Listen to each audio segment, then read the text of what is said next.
Lorsque le Canada de Jean Chrétien alors Premier ministre, a mandaté un haut fonctionnaire du Canada pour déstabiliser Haïti. Parce que ce pays-là est trop beau pour être dirigé par des Haïtiens. Ce pays-là est trop beau pour qu'il soit habité par des Haïtiens. Il faut trouver une façon de rendre ce pays instable pour que nous, les Canadiens, nous en soyons les véritables maîtres. C'est ça le véritable paradigme, Michael Jean. Vous n'allez pas demander à un voleur d'avoir pitié de sa victime. Vous arrêtez le voleur et vous l'obligez à rendre à la victime ce qu'il lui a pris. Je ne demande pas de la faveur du Canada. Je ne demande pas l'aide du Canada. Je ne crois pas à l'aide du Canada. Au fait, je crois que le Canada a mis en place un paradigme d'instabilité en Haïti parce qu'il en tire profit. J'ai déjà, il y a quelques semaines, montré comment le Canada considère Haïti comme un réservoir de cerveau. Je vous le rappelle, le développement du Québec, n'est-ce pas, la modernisation du Québec des années 60 à nos jours n'aurait tout simplement été pas possible sans la contribution inestimable des Haïtiens. S'il faut placer le Canada devant ses responsabilités vis-à-vis d'Haïti, c'est de faire une commission d'enquête publique sur le rôle que le Canada a joué dans le renversement du seul gouvernement démocratiquement élu en Haïti en 2004. Le Canada n'en a cure du regard de l'histoire. Ce haut fonctionnaire-là, M. Paradis, est allé à une émission très regardée à Radio-Canada pour dire « Oui, effectivement, j'ai été mandaté par Jean Chrétien pour renverser Jean-Bertrand Aristide. » Imaginez, les amis, si un Russe disait qu'il a été mandaté par sa chancellerie pour renverser le Premier ministre canadien, mais on crierait au scandale, on tiendrait une commission publique pour savoir mais comment cela a-t-il été possible et on tenterait de rendre, n'est-ce pas, les Russes redevables de ce qui est arrivé.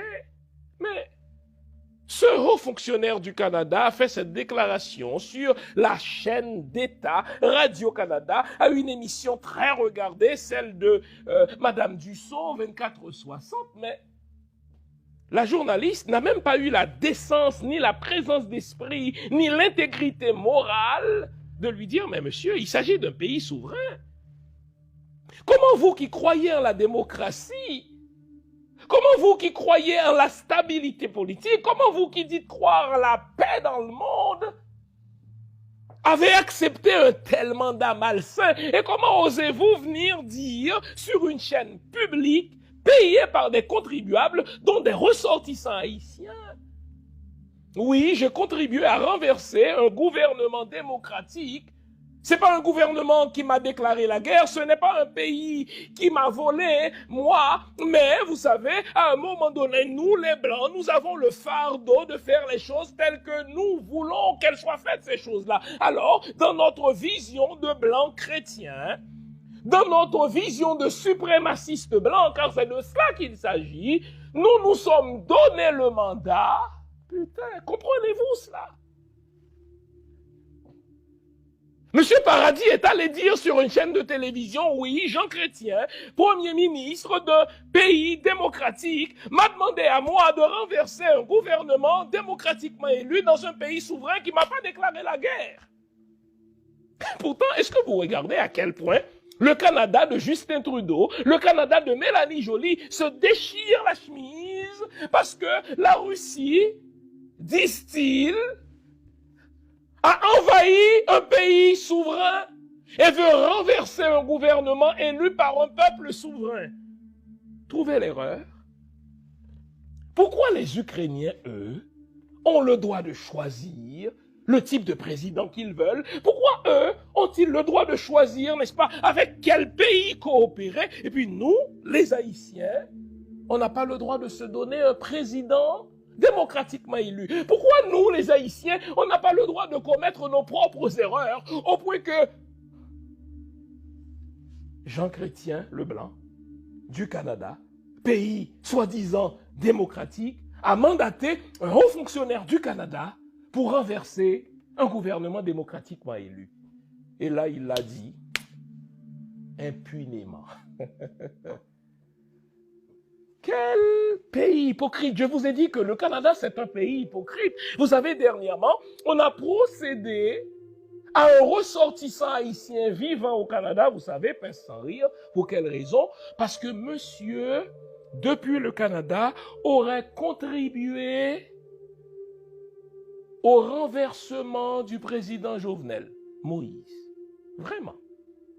Vous arrêtez un ressortissant haïtien parce qu'il aurait comploté en vue, non pas d'assassiner. La GRC, la police fédérale canadienne, a bien fait le distinguo. Nous ne l'arrêtons pas parce qu'il planifiait l'assassinat du président. Ça, c'est les Américains qui l'ont fait, ça. C'est pas grave, parce que si c'est les Américains qui l'ont fait, c'est pas grave. Mais nous l'arrêtons parce que lui, il complotait pour renverser un gouvernement dont le mandat constitutionnel avait pris fin. Mais trouvez l'erreur. Jean Chrétien, Premier ministre, mandate un haut fonctionnaire du Canada pour aller renverser un gouvernement démocratiquement élu. C'est pas grave, il est même récompensé. Il est allé donner une entrevue sur une chaîne de télé. Donc si le Canada a une responsabilité vis-à-vis d'Haïti, ce serait de lui demander pardon. Justin Trudeau, s'il n'était pas hypocrite, lancerait une commission d'enquête publique sur le rôle du Canada dans la déstabilisation d'Haïti à partir de 2003, et le public canadien, dont moi-même, découvrirait à quel point le Canada fait partie du problème haïtien. Et donc, je ne demande pas l'aide du Canada, je veux seulement que le Canada laisse vivre Haïti librement. On n'a jamais déclaré la guerre au Canada, on n'a jamais rien demandé au Canada. Au contraire, le Canada a toujours considéré Haïti comme un réservoir de cerveau. Je vous le dis, quel que soit le secteur du développement du Canada, vous allez retrouver un Haïtien qui brille de tous ses feux. Non content de piquer nos cerveaux de ce réservoir de pays de nègres, il continue à déstabiliser Haïti. Voilà la responsabilité du Canada, Michaël Jean. Donc la responsabilité du Canada, ce n'est pas de sauver Haïti. On ne veut pas que le Canada sauve Haïti. On ne lui demande pas non plus. La responsabilité du Canada, ce n'est pas d'assurer le leadership de la résolution du problème de sécurité en Haïti. On ne veut pas que le Canada le fasse. On ne croit pas au Canada.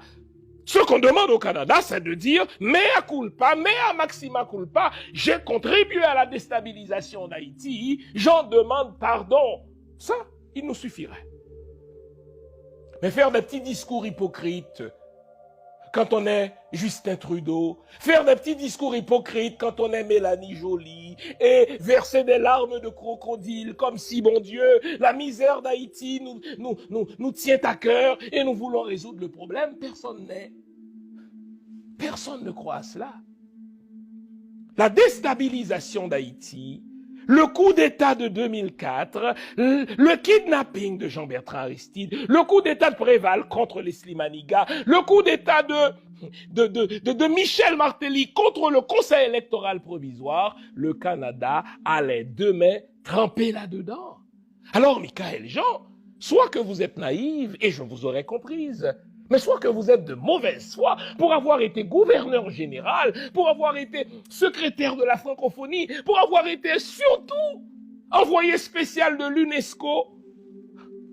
Justement, lors de la nomination de Michel Martelly à la tête du pays. Vous savez,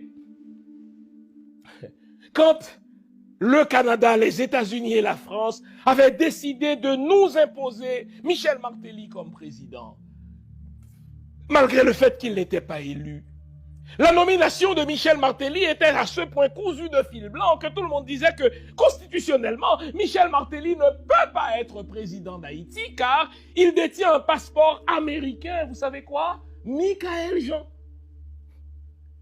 Alors, envoyé spécial de l'UNESCO à Port-au-Prince, dans un discours que je n'oublierai jamais, jusqu'à ce que madame s'excuse pour cela. Elle a dit, écoutez, dans un pays qui a tant de problèmes, plutôt que de s'occuper des vrais problèmes, c'était ça le discours de Michaël Jean. On parle de question de double citoyenneté. C'est pas une question importante. Bon Dieu, Michaël Jean, c'est pas une question importante pour un pays nègre. Mais quand vous venez d'être nommé gouverneur général, Michaël Jean, et qu'on a découvert que vous aviez deux citoyennetés, la citoyenneté canadienne et la citoyenneté française, que vous n'avez pas votre mari français, vous avez dû renoncer à la citoyenneté française parce que c'était quelque chose, ma foi, de gênant que la représentante de la reine au Canada détienne en même temps la citoyenneté française. Si jamais elle doit intervenir dans un conflit entre les deux États, il ne faut pas qu'elle laisse le soupçon d'un conflit d'intérêts. Et Michaël Jean a renoncé à la citoyenneté française. Pourtant, s'agissant d'Haïti, malgré le fait qu'on savait que Michel Martelly avait la citoyenneté américaine, la même Michaël Jean, alors envoyé spécial de l'UNESCO en Haïti, c'est-à-dire, c'est pas un problème, on s'en fout, parce qu'il s'agit d'un pays de nègres. Vous voyez, Michaël, quand je vous ai dit que Haïti, c'est un pays qui est baisé par ses propres élites, vous me donnez raison. Quand je vous dis que ce sont les élites haïtiennes qui portent, n'est-ce pas, le fardeau de la misère du peuple haïtien avec justement leur patron, les pays occidentaux chrétiens, vous me donnez raison. La même Michaël Jean qui était complice de la nomination inconstitutionnelle de de Michel Martelly comme président, cette même Michaël Jean dit, écoutez, le Canada a une responsabilité. Non, la seule responsabilité du Canada, c'est de s'excuser